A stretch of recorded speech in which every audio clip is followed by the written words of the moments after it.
ഇന്ന് അന്തർദേശീയ ലഹരി വിരുദ്ധ ദിനമാണ്. ലോകമെമ്പാടും ഇന്ന് ലഹരിക്കെതിരെ ഒരു പോരാട്ടം നടത്തുന്ന ഒരു സുദിനം. ഒട്ടനവധി ദിനങ്ങൾ നമ്മൾ ആചരിക്കാറുണ്ട്.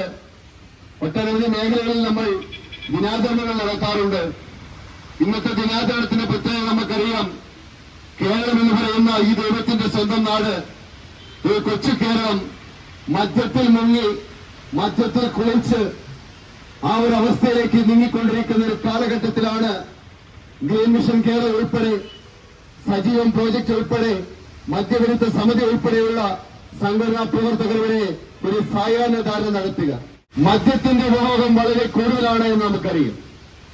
ഓരോ വർഷവും, ഓരോ ദിനവും, ഓരോ മാസവും മദ്യത്തിന്റെ ഉപയോഗം വർദ്ധിപ്പിച്ചു കൊണ്ടുവരുന്ന ഒരു സ്ഥിതിവിശേഷം. ഇത് കുടുംബങ്ങളെ നശിപ്പിക്കുന്നു, നാടിനെ നശിപ്പിക്കുന്നു, വ്യക്തികളെ നശിപ്പിക്കുന്നു, സ്ഥാപനങ്ങളെ നശിപ്പിക്കുന്നു, രാജ്യത്തെ തന്നെയും ഇല്ലായ്മ ചെയ്യുന്ന ഒരു വലിയ വിപത്തായി ഇത് മാറിയിരിക്കുകയാണ്. ഇതിനെതിരെയാണ് ഞങ്ങൾ ശബ്ദിക്കുക.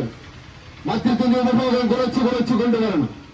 നമുക്കറിയാം, കേരളത്തിലെ ഗവൺമെന്റ് ഭരിക്കുമ്പോൾ അത് ഇടതുകാലത്ത് ഗവൺമെന്റ് ആയിക്കൊള്ളട്ടെ, ഏത് ഗവൺമെന്റ് ആയിക്കൊള്ളട്ടെ, ആ ഗവൺമെന്റിന്റെ ഒരു വരുമാനം എന്ന് പറയുന്നത് മദ്യം വിറ്റ് കിട്ടുന്ന പണമാണ്, അല്ലെങ്കിൽ അതിന്റെ ലാഭമാണ് എന്നതാണ്.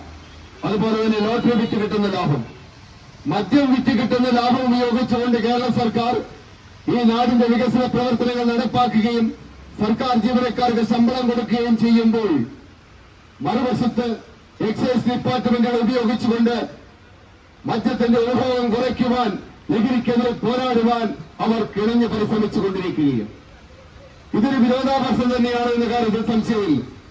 ഒരേറ്റത്ത് ലഹരിക്കെതിരെ സർക്കാർ പോരാട്ടം നടത്തുമ്പോൾ, മറ്റ് ഇടങ്ങളിൽ ബാറുകളും ബിവറേജുകളും എല്ലാം അനുവദിച്ചുകൊണ്ട് മദ്യത്തിന്റെ ലഭ്യത വർദ്ധിപ്പിക്കുന്ന ഒരു സ്ഥിതിവിശേഷം.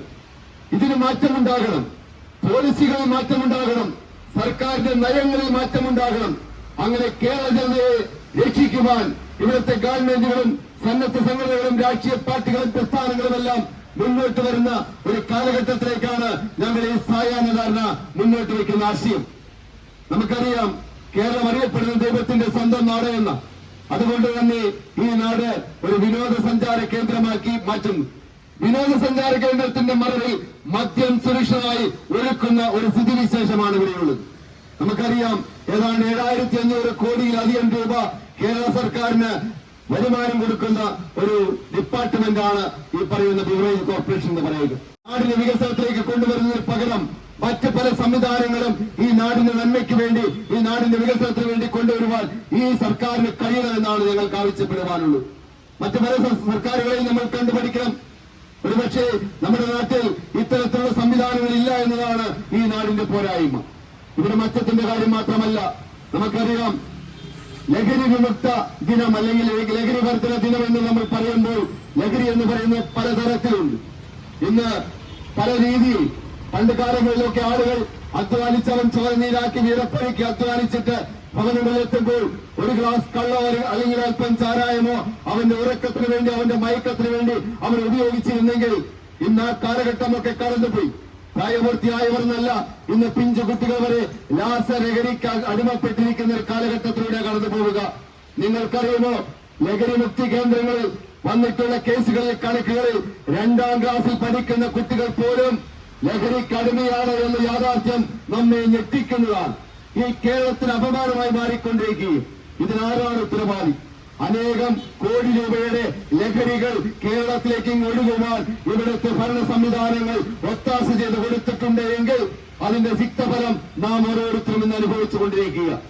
നിയമങ്ങൾ മാറണമെന്ന് ഞാൻ പറയാൻ കാരണം, നമുക്കറിയാം, അനുഭവിച്ച പത്രദൃശ്യ മാധ്യമങ്ങളിലൊക്കെ കഞ്ചാവ് പിടിച്ചു, ലഹരി പിടിച്ചു, മയക്കുമരുന്ന് പിടിച്ചു, MDMA പിടിച്ചു എന്നൊക്കെ നമ്മൾ കേൾക്കുന്നുണ്ട്. എങ്കിൽ ഇവരെയൊക്കെ എന്ത് ചെയ്തു എന്ന് നമ്മൾ ആരും കാണുന്നില്ല. ഇവർക്കൊക്കെ എന്ത് ശിക്ഷ കൊടുത്തു എന്ന് നമ്മൾ ആരും കാണുന്നില്ല.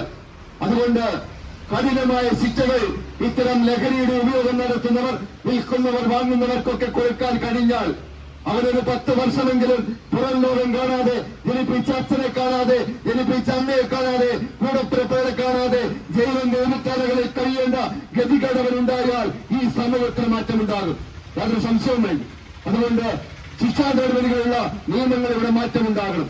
അങ്ങനെ മാറാത്തിടത്തോളം കാലം ദൈവത്തിന്റെ സ്വന്തം നാട് അല്ലെങ്കിൽ ഈ ടൂറിസം മേഖല എന്നൊക്കെ പറഞ്ഞ് ഇവിടെ ഇനിയും മദ്യവും മയക്കുമരുന്നും ലഹരിയും ഇനിയും ധാരാളം ഒഴുകുമെന്ന കാര്യത്തിൽ സംശയമില്ല. സ്വന്തമായി ജോലി ചെയ്യാൻ കഴിയാത്ത അവസ്ഥയിലേക്ക് നമ്മുടെ നാട് എത്തിയിരിക്കുകയും അതിനൊക്കെ ഒരു മാറ്റമുണ്ടാകണം.